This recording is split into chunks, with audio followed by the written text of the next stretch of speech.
Welcome, welcome, welcome. We are so grateful that you've joined us today for another in our Leaders Over Lunch series, brought to you by the Urban League of Eastern Massachusetts. Thank you for tuning in again for this Leaders Over Lunch series.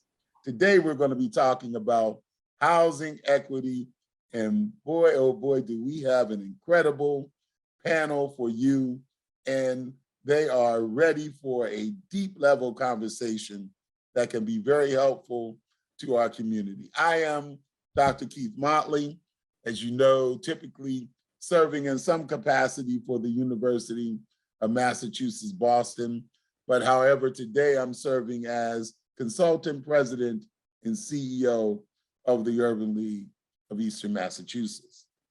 I want to thank, before we get started, William Watkins, Othniel Uta, Charles Stewart, Alvin Peters, and others for putting on another stellar program today.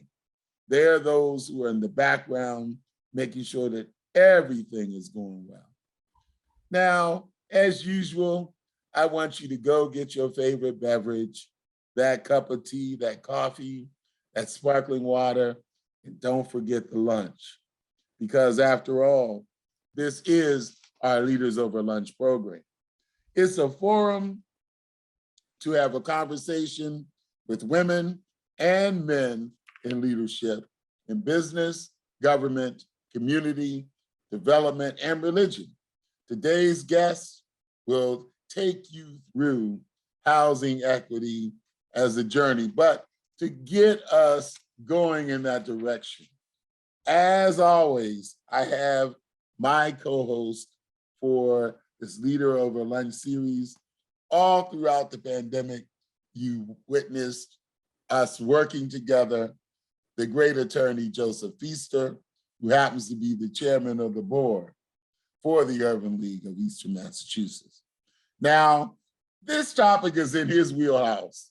So today, I'm going to be asking him a few questions too. I'm not going to let him just slide through the program, hosting and asking all those deep level intellectual questions that he typically asks. I'm going to get him to get in the conversation as well. So, Chairman, why don't you introduce our audience, say some opening words, and get us started with today's program.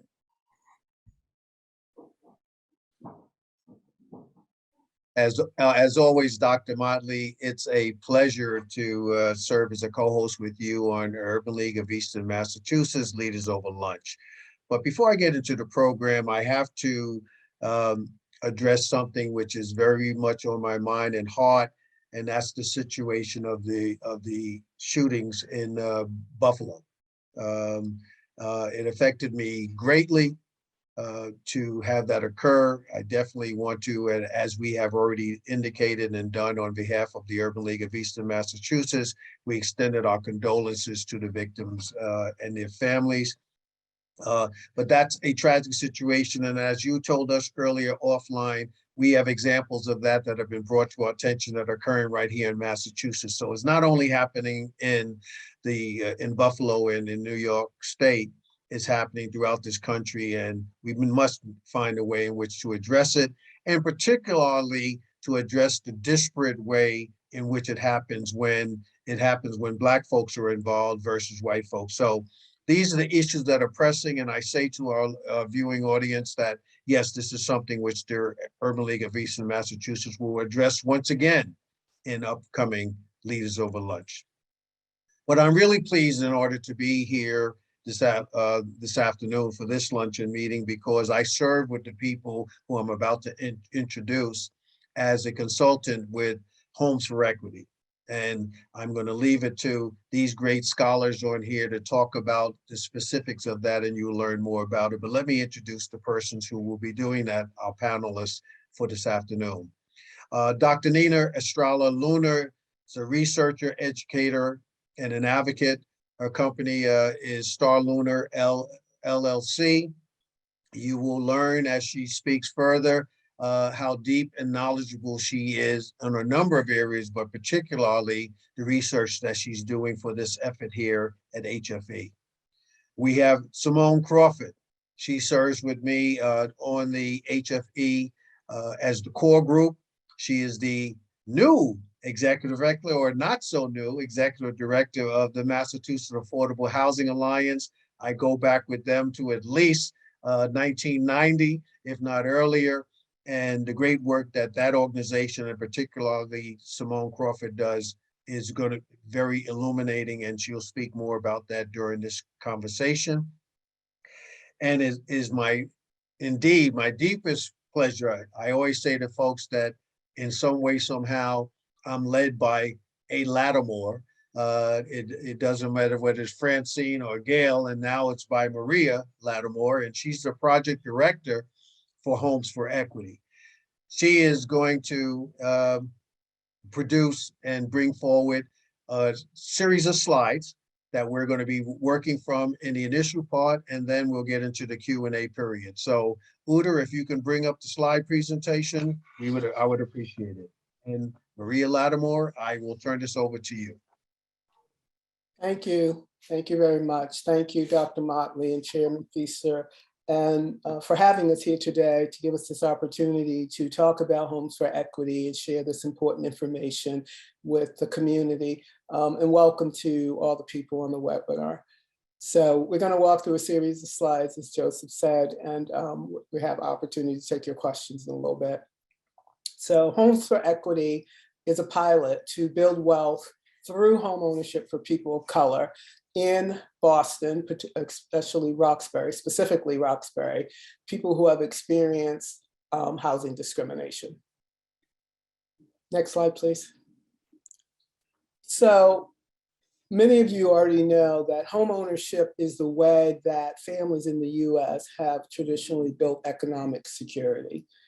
Yet for decades, many Black folks were excluded from this process through public and private policies and home discrimination that prohibited them from gaining equity in their homes and generating intergenerational wealth in the same way that white folks did. Nita's going to talk more about the research, but one particularly compelling fact that we found is that in a 2016 study estimated that without direct intervention, it would take the average Black family 228 years and the average Latinx family 84 years to accumulate the wealth that the average white family held at that point. This was a nationwide study. So this is an overwhelming systemic problem in terms of the racial wealth gap that probably will not be resolved in our lifetime. So Homes for Equity is just one of many tools in a potential toolbox that we believe could be leveraged with a sense of urgency to create wealth for Black families and people of color, and to allow that wealth to be leveraged in many ways and intergenerationally, most importantly. Next slide, please.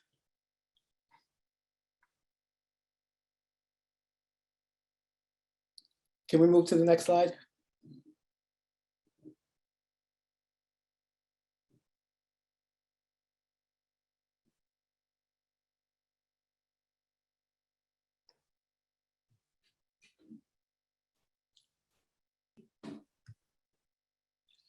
So what are we planning to do? So let me just take a step back and talk about who's involved in Homes for Equity. So Homes for Equity is a partnership of Opportunity Communities, Nuestra Comunidad, and Massachusetts Affordable Housing Alliance, MAHA, Simone's organization. What we're planning on doing is partnering, piloting in Roxbury. We've selected a property that Nuestra owns at 5 Burton Ave, and we'll be building up to 12 condo units on that property. And we're looking at it as a pilot because we want to test the theory of change. We want to see if, in fact, allowing Black people to buy affordable homes and to more quickly leverage and use the equity in that home actually works in terms of closing the racial wealth gap. So the pilot will test this theory of change and allow us to see and understand the financial implications of that. Yeah. We can go to the next slide. It appears we may be having some technical difficulty, Maria. So my sense is we may have to speak without the slides if that continues and just continue on. Sure. But it looks like the technicality has been resolved. So Nina is our, Dr. Nina is our research lead. She has a team of researchers that we're working with, and she's going to talk to the next couple slides. Yes, thank you. Thank you. And it really is an honor to be here at this webinar with the Urban League. So the purpose of this research that my team and I are doing is to document how racial discrimination in home ownership was created or supported by law, policy, and practice, specifically in Boston. So we have a research advisory committee, a research advisory council made up of local residents of Roxbury, as well as activists and advocates who have been guiding us and keeping us in check since October of last year. The research itself involves about 4 components. Like all good research, there's a lit review to bring together what is already known about how housing discrimination worked and evolved over time, and what has been uncovered specific to Boston. And here's what I can tell you about that at this moment. For a city that is obsessed, so obsessed with its own history, there really isn't very much on how historic or modern structural racism operates in Boston. It's almost as if scholars have this strange idea that Boston is more enlightened than other parts of the country. And so we're hoping to kind of remedy that a little bit. We are also doing a geographic and economic analysis using census data going back to 1940, data from the Home Mortgage Disclosure Act, the HMDA data, going all the way back to 1990. And in addition, we're doing an analysis of property tax assessment values for a sample of homes in neighborhoods that have been persistently white or persistently Black since 1950. The aim of these analyses is to document racial discrimination in Boston, because apparently we have to do that, but also to document the effects of that discrimination, hopefully potentially including estimating the loss of wealth to the Black and Latinx community because of that discrimination. Now, the analyses are ongoing, but what I'm comfortable with sharing at this moment is that none of what we have been finding so far will surprise anyone here. There is racial discrimination in the housing market, in the home buying market in Boston, and it is about race. It is not about income. Now, in addition to those analyses, we're also going through the city's archives and other archives and just really looking at all kinds of things. We're looking at the urban renewal funding applications, we're looking at city council meeting minutes and decisions, we're looking at correspondence, reports, and more reports. And all of that, by the way, is super fascinating. But of particular importance, what we're looking at is what the city of Boston knew and when, what it did, and really importantly, what it failed to do. Now, again, this work is ongoing, and what we're finding so far may enrage you, but it won't surprise most people here. And finally, what I think is one of the key parts of this research, one of the things that we are really blessed to be a participant in, we're doing oral histories. And what we're doing here is capturing how racial housing discrimination was experienced by residents or former residents of Boston. And so if we could go to the next slide, I'd like to take this opportunity to invite you here on this webinar to either nominate yourself or someone you know. If we could put the nomination link in the chat, that would be really great. So basically what we're looking for is anyone who has bought or tried to buy a home in Roxbury anytime between 1940 and today, or if we can go to the next slide, a close relative who can share the stories of folks who were able to buy a home, however that happened, or able to get a mortgage, were denied a mortgage, or were only offered subprime mortgages. We also want to document the stories of people who managed to keep their homes or who lost their home, either to eminent domain or to a tax lien or to foreclosure. So if this is you or someone you know, please nominate yourself or nominate them, and I will be in touch. So I'm going to go ahead and hand this back to you, Maria. Thank you, Nina.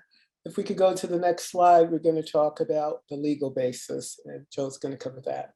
Yeah, thank you very much. And I just wanted to be able to say to the viewing audience, this is a self-funded research effort that we've undertaken here. We've assembled a group of individuals who serve on the core group, which I mentioned, and under the direction of Dr. Nina Estrella Luna, the research component of this. And of course, while we were trying to find the historical and the factual foundations for the discrimination that took place, we have to address this from the legal component as well, because we have to look at it with the lens of what does the fair housing laws say. And presently, the ability in most instances to have a race-based remedy, and that's what we're seeking to do here. There are remedies that deal with geographic, there are remedies that deal with income, but heretofore, the ability to do it on a race basis has not been something which has been legally permissible in most instances.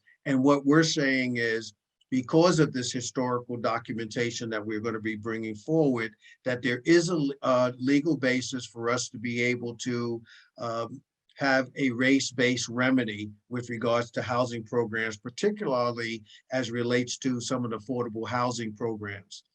As Maria mentioned earlier in her introduction as well, we are looking at it from the standpoint of trying to deal with intergenerational wealth. The program that exists in the city of Boston at the present time allows for persons, yes, to be able to get into the housing, and they use a low income or neighborhood basis. But the reality is that they restrict a person to a certain amount of recapturing of the equity in that. And right now it used to be 5%, right now it's 3% of the purchase price that they had, but they're unable to transfer their property if they pass away. If their children or others are not in a low income status, they are not able to maintain ownership of that particular property. And we feel that that has resulted in what the federal, what the Fed study showed, that the wealth in the Black community is only $8 and is inconsistent with that of what the white community, which is over 200 and something thousand dollars. So we are looking at trying to get the factual background to present the legal argument for to be able to make sure that we're not incompatible with the Fair Housing Act. Next slide, please. And as I have already stated, we're going to focus on two areas: the race-conscious marketing and buyer selection process, the explicit race-conscious marketing and buyer selection process. And as I pointed out, we want to make changes to the affordable housing financial policies to get to the intergenerational and wealth building aspects, which I just mentioned. Next slide, please. And Joe, I'll take it over from here if you don't mind. Yes. Thank you. Appreciate the effort to have us here to just talk a little bit more about this. As Joe mentioned, I'm sorry, I know you prefer Joseph, but we are taking a restorative approach to this entire process. And one of the first things we want to do is to take a look at the race conscious marketing buyer selection, and just to look at the problem first and then the solution. The homeownership programs that we have currently often use proxies like being a first-time home buyer or being in, what we're now calling gateway cities or racially identified neighborhoods to reach home buyers of color. We have these broad proxies that we've been using for decades, and they often fall short of reaching the intended audience. If you look at the current continuum that we have here, you can see we have broad proxies, we have narrow proxies, but what we're proposing as a solution is an explicit criteria where Homes for Equity addresses systemic barriers to homeownership through participant selection criteria that prioritize those harmed by housing discrimination because of their race. If we're thinking that we want to make the changes that will really promote intergenerational wealth for people of color, then we need to be more explicit in the criteria that we use by using race. And that's the argument we're trying to make here. Next slide, please. So to take a more deeper look at the changes to affordable housing and financing policies, we see again at the problem where current affordable housing subsidies term limits the ability of homebuyers to realize the market value of their homes. There's a cap that's put in place that, you know, prohibits the resale value of a home to really see the full value of what the market currently dictates.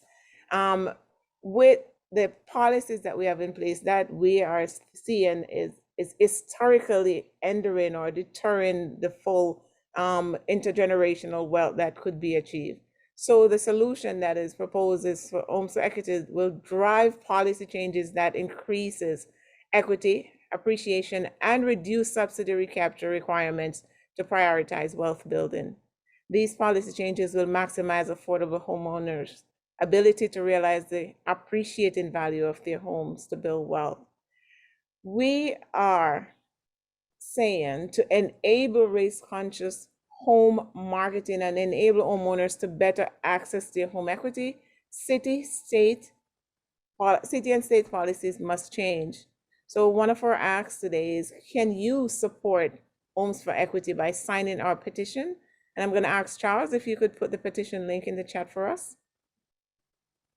We believe that closing the racial wealth divide is very important, and allowing people to realize their home's equity is one way to do that. While we understand the need to maintain affordability, we believe that a better balance must be achieved between future affordability and creating generational wealth for people of color. Thank you very much. Thank you, Simone, Joseph, and Dr. Nina. So in a nutshell, what Homes for Equity is and what is proposing, it is a program that is a redress and a reparations program. We consider it a reparations program because we're looking at the housing discrimination and substantiating housing discrimination with the research that we're doing. Based on that research, we believe we have a strong case to target affordable houses and that on that those Burton Ave homes that I told you that we were going to build. We believe we'll have a strong case to target those houses, at least 3 of them, explicitly based on race. Even though the Fair Housing Act today prohibits marketing of homes based on race, there is an obligation to redress in specific situations. And we believe that our research will substantiate us doing that. So in addition to marketing those homes explicitly based on race, which is not done today, we also need some changes, as Simone just talked about, to the city and the state's policies for affordable homes. Because if our goal is to close the racial wealth gap, to allow families of color to create and generate intergenerational wealth, those financing policies need to change. That 3% equity that people that buy affordable homes are limited to today needs to change. We have a proposal that we're putting together to increase that 3% to something else. We also are proposing that when the homeowner dies, as Joseph just talked about, and if the beneficiary is not in the affordable range, they cannot take that house. They cannot inherit that home. We're proposing that change. We're also proposing that the subsidy, if the homeowner sells the home, the subsidy that the city and the state paid to make that house affordable, that there be some burn off of that subsidy, because in today's world, the homeowner has to pay back that subsidy. So if the city subsidized the home for say $100,000 to make it affordable, so New Western built the home, the city gave $100,000 to allow them to sell it at an affordable price. Over time, the homeowner has to pay back that subsidy to the city if they sell that home.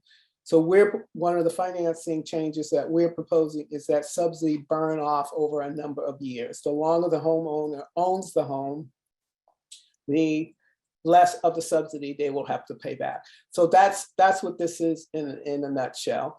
And our project team is those you see here, and plus some additional people working with a number of attorneys, including Henry Corman. So we ask that you sign our petition to support the idea of Homes for Equity. Just if you support closing the racial wealth gap, if you support creating generational wealth for families of color, we ask that you sign that petition. And we hope that you'll seriously consider nominating yourself or someone that you know. It's a public link, and so the link that was put into chat can also be forwarded along to anybody that you know. We're still looking for about 6 people to complete our oral history interviews. So we can stop the slide sharing, and we're going to have a discussion and then answer your questions.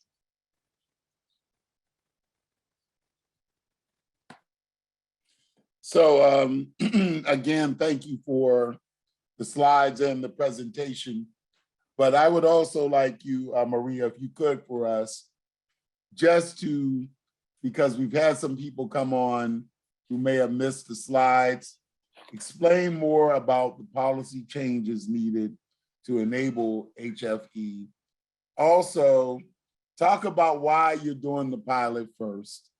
And then thirdly, re-emphasize the fact that that petition link is up there, and that is something that can be taken from the chat and used to continue to get people to sign on.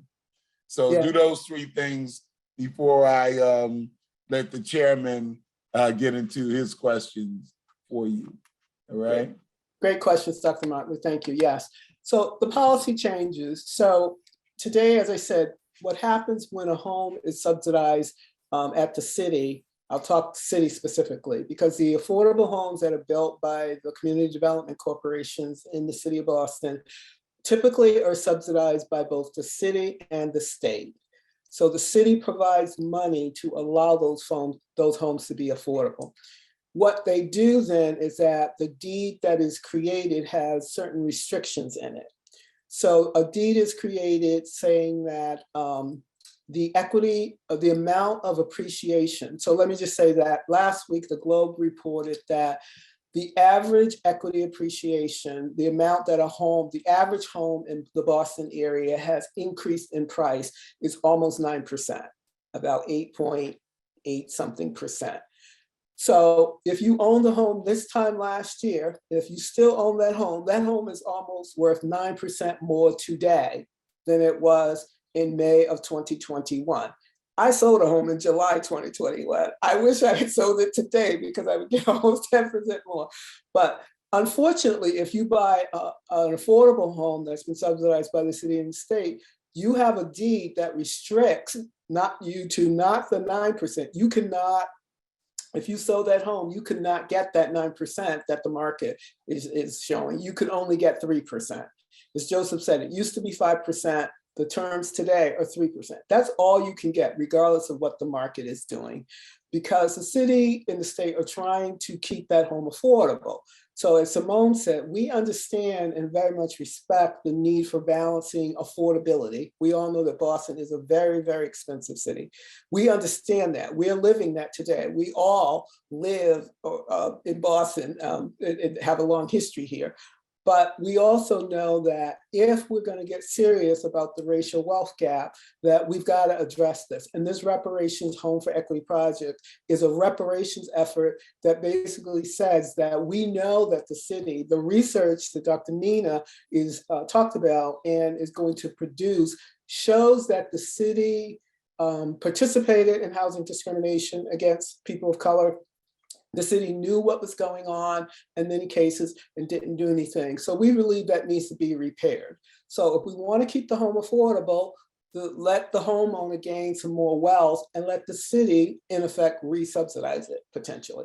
That's the reparations piece. Reparations by their nature cost money. So that's what we're talking about. So those would be the policy changes. Also allow people's children to inherit their homes.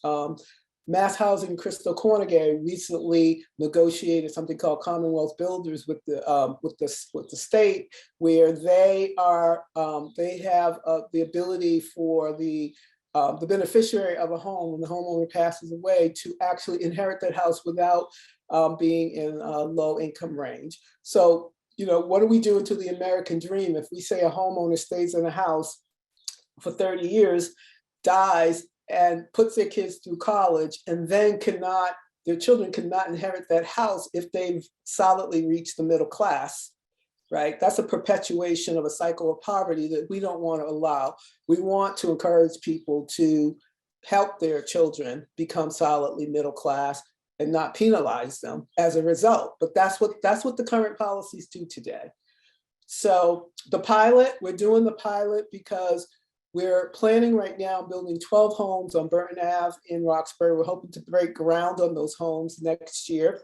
We're still in the community engagement process of what those homes will look like and the size and everything. But we're only planning on putting 3 of those 12 homes into the Homes for Equity program pilot.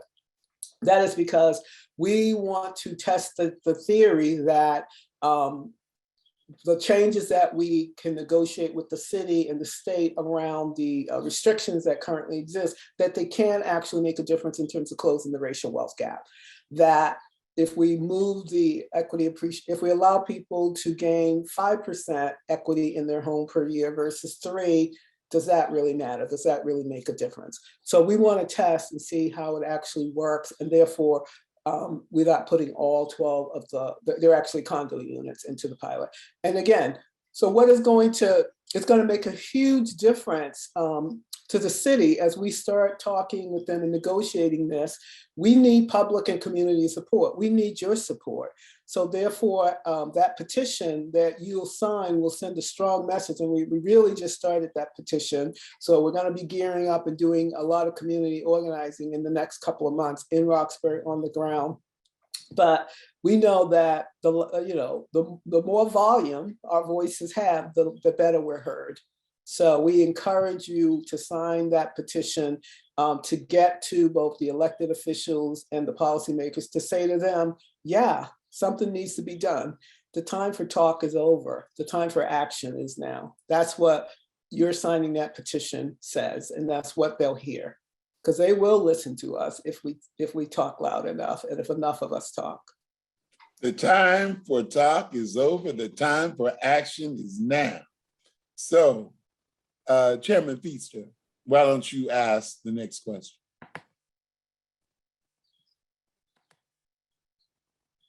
I always sit in awe whenever I listen to Maria give this presentation on who we are and what we do and why we do it. And I do want to be able to underscore here that we aren't saying that this is a one size fits all. We're offering another program. We're not saying that there ought not to be continued affordability program for all of this. We're saying that this is another tool in the toolbox.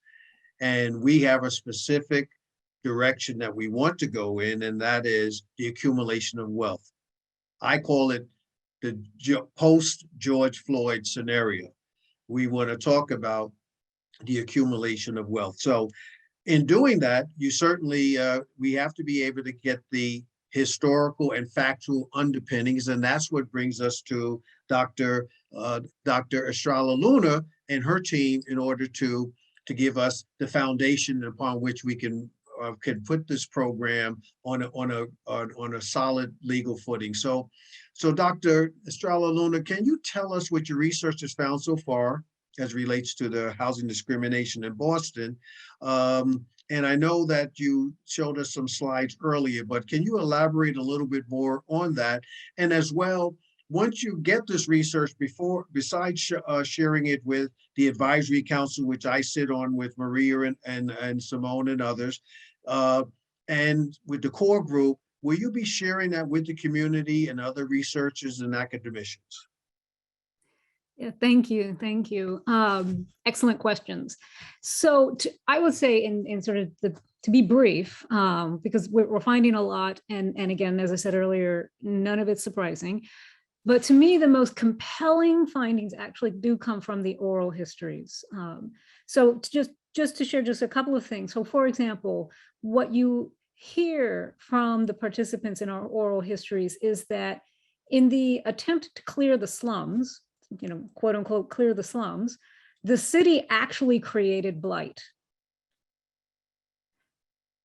One of our participants even talked about about the environmental hazards that were left behind by all the clearance in Roxbury. And there are photos in the various archives, including the city's archives, that back all of that up.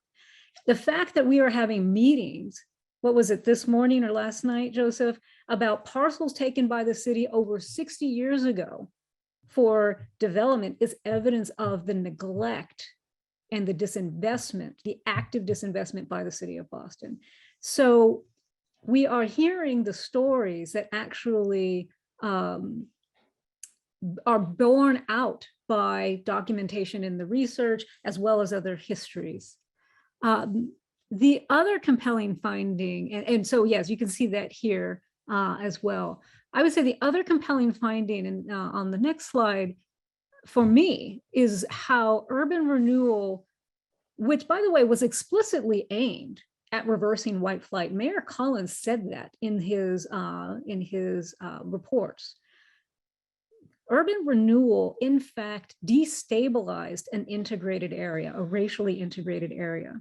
The stories we heard from people who grew up in Roxbury or who raised their children in Roxbury in the pre-urban renewal, pre-highway clearance era, was that it was an integrated neighborhood.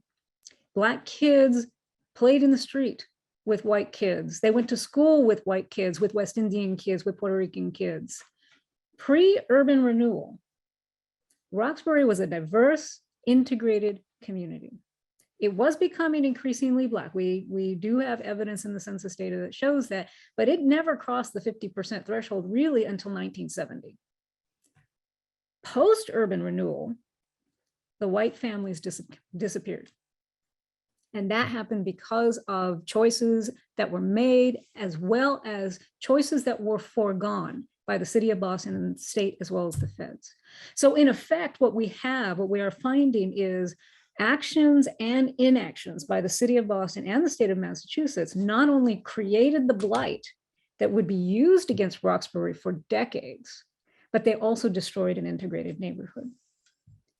So to answer the question, will the research be shared? Absolutely. The oral histories themselves will be archived at the Roxbury Historical Society, which is held by the Northeastern Archives, and which is available to the public for free without registration. We're also working with King Boston to house the data sets that we're creating so that they can be made available for free to the public as well as other researchers. I'm also trying to get some equipment in so that we can digitize as much as possible the archival material that we are using that isn't yet digitized. And we've also applied for some funding. We're hoping to get it, or at least some amount of it, to create a traveling exhibit so that we can share this history and this information with the community. As I mentioned before, and this is really critically important here, there is tons of research on the mechanisms of racial discrimination in housing in Detroit, in Oakland, in New York.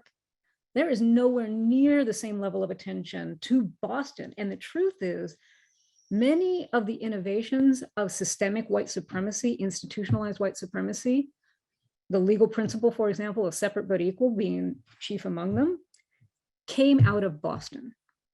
So what we want to do is unbury some of this history and show how it operates today, the effects that it has on people today, hopefully motivating some changes that we need to redress our own pernicious legacy of racial discrimination. Thank you so much, Dr. Luna, Estrella Luna. Again, just like with Maria, I sit in awe when I have you talk about the work that you're doing as far as the research on this project. And I do want to say to the audience here that, as Maria pointed out, we want to do the pilot with the Nuestra program housing, but we also are looking to, if we are successful in bringing this matter forward with your support, we want to replicate this not only throughout other places in Massachusetts, but really throughout this country, because we think that it is necessary as we move towards the accumulation of wealth. But there's already a program that's been in existence and run by Simone's organization, the Massachusetts Affordable Housing Alliance, and it's called STASH. Simone, can you elaborate on what the STASH program is? That's STASH, and probably tell folk what that acronym stands for, because I'm not going to try and extrapolate that myself because I don't remember. And can you tell them about some of the other services which MAHA offers, because I've worked with MAHA in the past by doing some of its home buyers programs, et cetera. And then lastly, you know, why is MAHA? You have your own program. Why are you part of Homes for Equity? Great, thank you so much. Great questions. I'll talk a little bit about MAHA first, and then, you know, go into STASH and then answer the why. So MAHA has been around for close to 40 years. We are predominantly a homeownership entity. We teach pre and post-purchase first-time home buyer classes and homeowner classes for the successful home buyers as to how to keep the home once they get into that home. We're also very much proud of our accomplishment around the One Mortgage program that is available throughout the state of Massachusetts, and the One Plus Boston program that we launched in just a little bit before the pandemic. These two programs are by far two of the best mortgage programs within the state that allows low and moderate income individuals to actually break down the barriers that, you know, prevents people from getting into affordable homes in the city. And another area within MAHA is the fact that we do advocacy, grassroots advocacy. We allow our class graduates to actually gain a seat at the table of lenders, of city council, of state reps, just to advocate for more affordable mortgage products as they seek, you know, to enter the homeownership sphere and to build generational wealth. So in a nutshell, what MAHA is trying to do is to close the racial wealth gap, to close the racial homeownership gap, which is really egregious in this state. STASH is also one of our newest innovation. STASH is an acronym, and it stands for Saving Towards Affordable Sustainable Homeownership. STASH is a match savings program that is for first generation home buyer. We talked just not too long ago about the proxies that is used to kind of like, you know, target certain racial ethnicities around homeownership, but STASH is by far the most innovative. We are able to preserve fair housing rights, but at the same time, because of the way how people of color has been systematically excluded from homeownership, when you use for the first gen proxy, you're hitting more people of color than whites. So right now in our pilot program, we have about 293 participants that have signed up so far, and 96% of those people are people of color. We were able to have this pilot program was started in April of 2019 through the Boston Children's Hospital Community Collaboration Determinant of Health Grant. Through that program, we were able to encourage people to save about $2,000 of their own funds, and they were matched and are being matched $2,000 towards the purchase of their first home.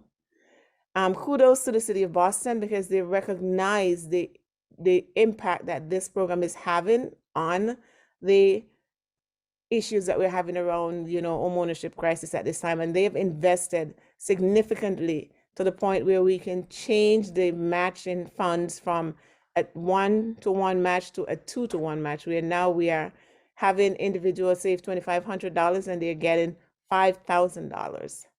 But outside of that, on a national level, we have the Build Back Better Act that Maxine Waters was able to use this little program from Dorchester and to write into the Build Back Better Act the first gen program that was proposed. We also saw recently where President Biden actually put, I think, $100 million as a line item in his budget for first gen home buyers. So this is going really far. We are looking to have this program expand even further. But to answer the question as to why HFE, it's been 400 years. We aren't getting close to any racial wealth gap with just one strategy. We have to do everything within our toolbox, as we've been saying over and over throughout this presentation. And we see STASH as a complement to HFE. So MAHA, our mission is to break down barriers that prevent our people of color and others from actually gaining home ownership, gaining access to the ability to purchase their home. So we're doing everything we can to make sure that we continue to break those barriers down. Thank you.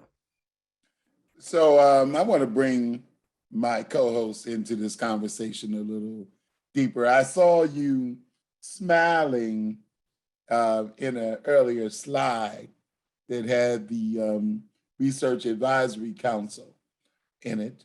So, and for those who may not have noticed that, I want you to explain for us the role of the Research Advisory Council, but also tell us from your perspective why HFE is necessary and valuable. Thank you for providing me with that opportunity. I'm going to use what one of my professors used to say in comparative government when I was in political science in Northeastern. I thought you'd never ask. I was approached by Maria and Ann Houston to become a part of the core group as we were putting together, as they were formulating a group in order to help with dissecting, deliberating, analyzing, promoting, setting up, home for equity. And out of that, there was also a need to say, okay, well, you may get this group that has some housing experience, practices, legal and otherwise. We wanted to get a community-based grouping, which included some of us who were on the core group, Maria, Simone, myself, and working along with Dr.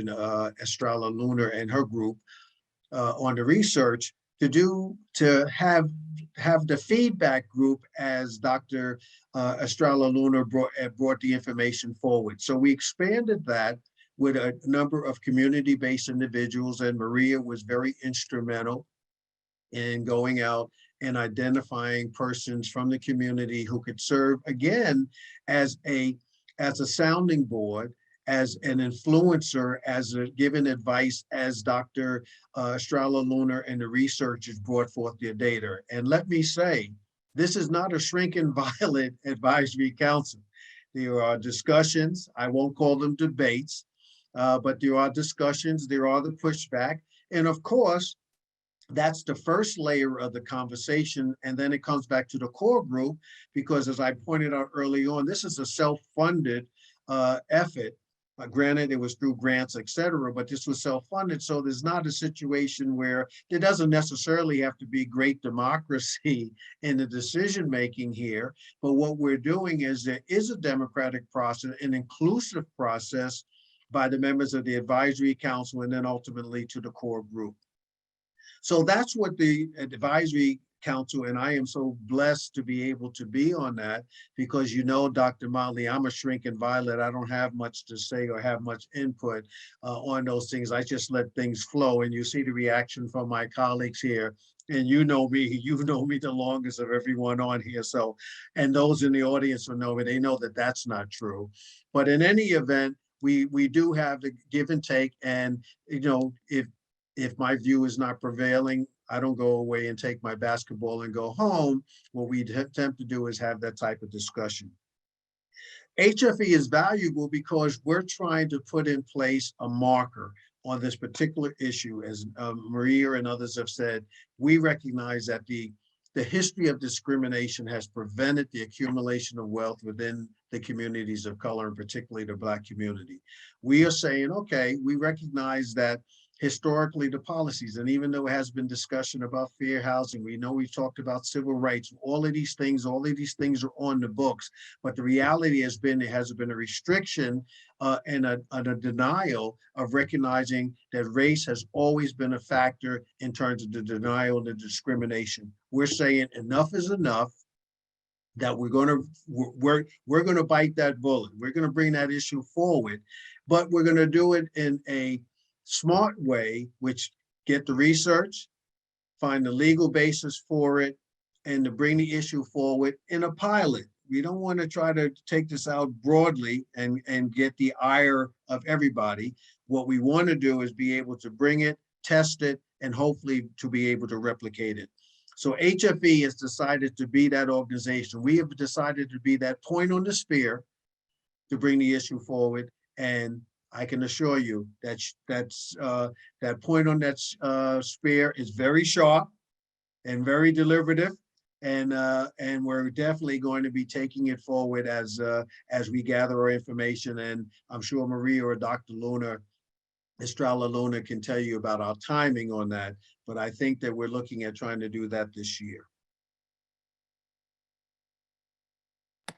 And I bring it back to you, Dr. Motley.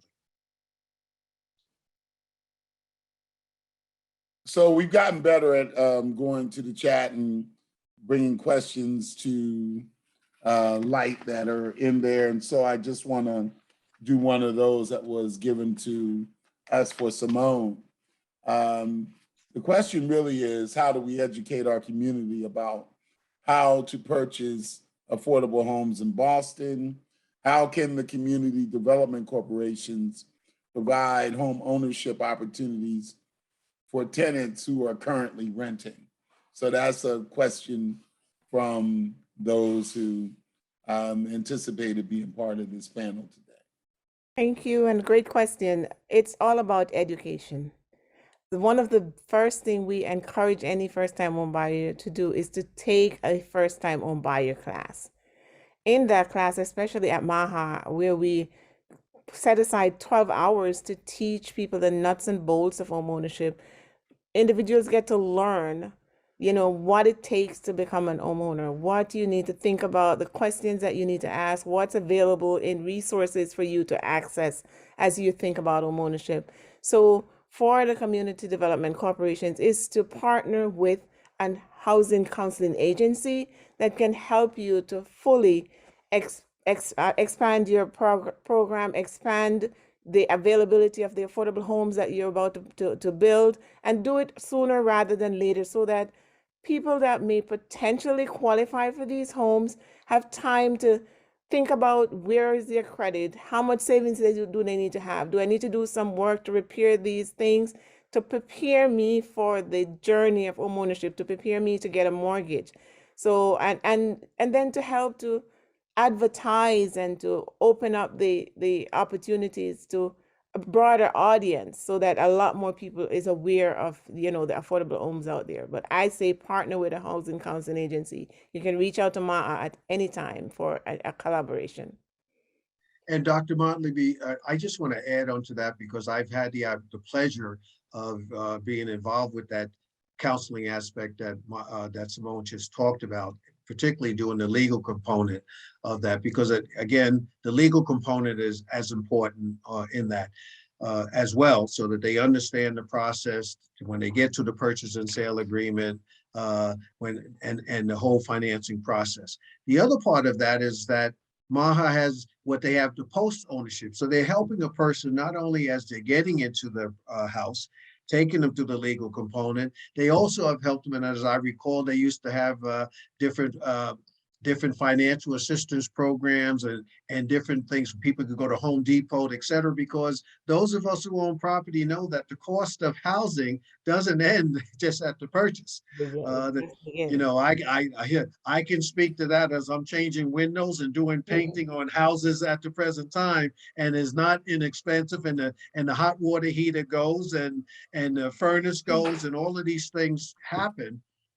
MAHA also educates a person to be able to plan for that. And if I remember correctly, you also had a basis whereby people could save towards that at one point in time, if not you, one of the other CDCs. So the CDCs have been instrumental in providing that introduction into the housing and some of the post-ownership issues, which can be helpful. And I think that that will continue even under what we're talking about under HFE.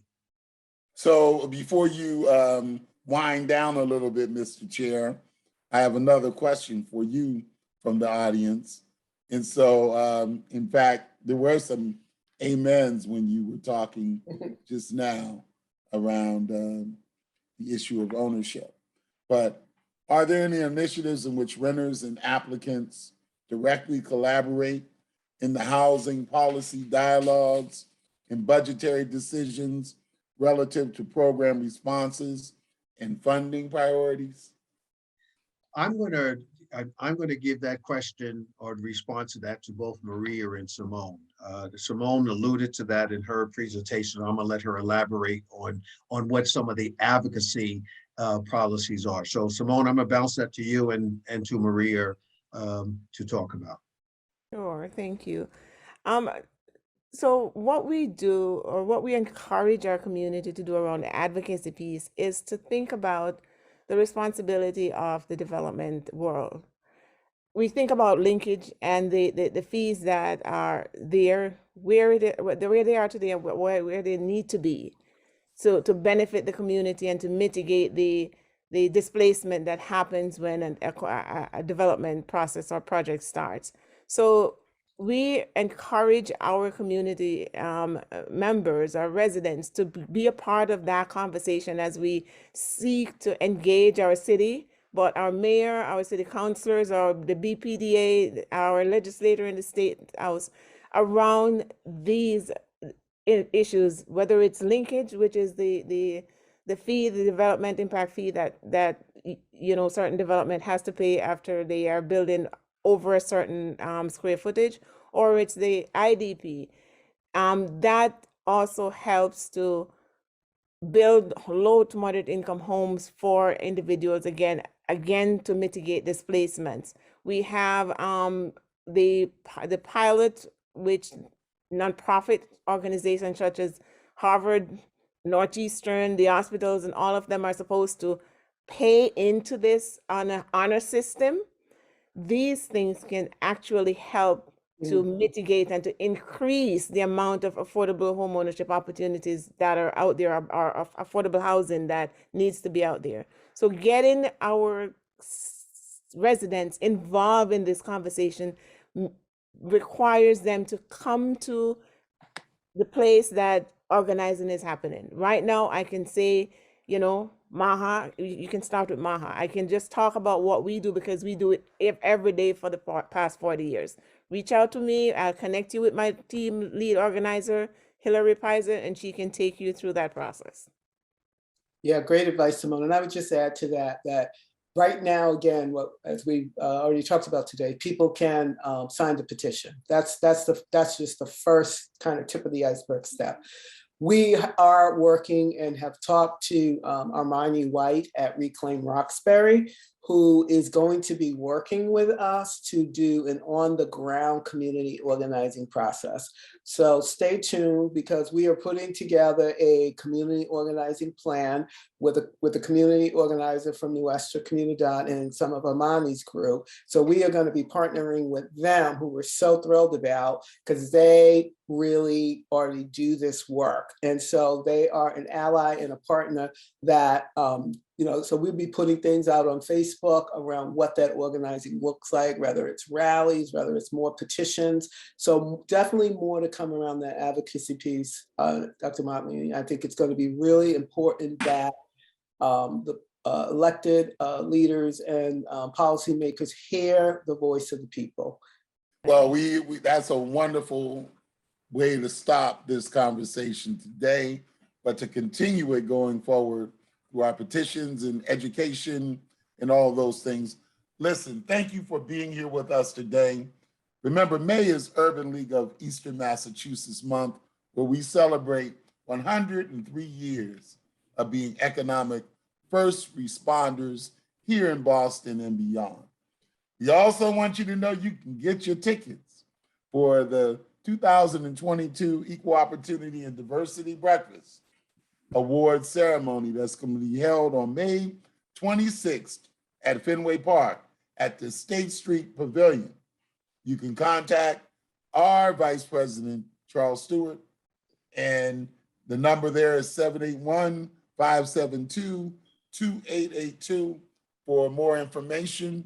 Or you can also become a member of the Urban League at our website, www.ulem.org. And we're at the 1 o'clock hour. And so until next time at Leaders Over Lunch, thank you for joining us. Have an incredible day and see you out there working hard in the movement somewhere. Thank you. Thank you. Thank you. Thank you. Thank you, fellow panel. Bye. Thank you. Bye, everybody. Thanks. Great job.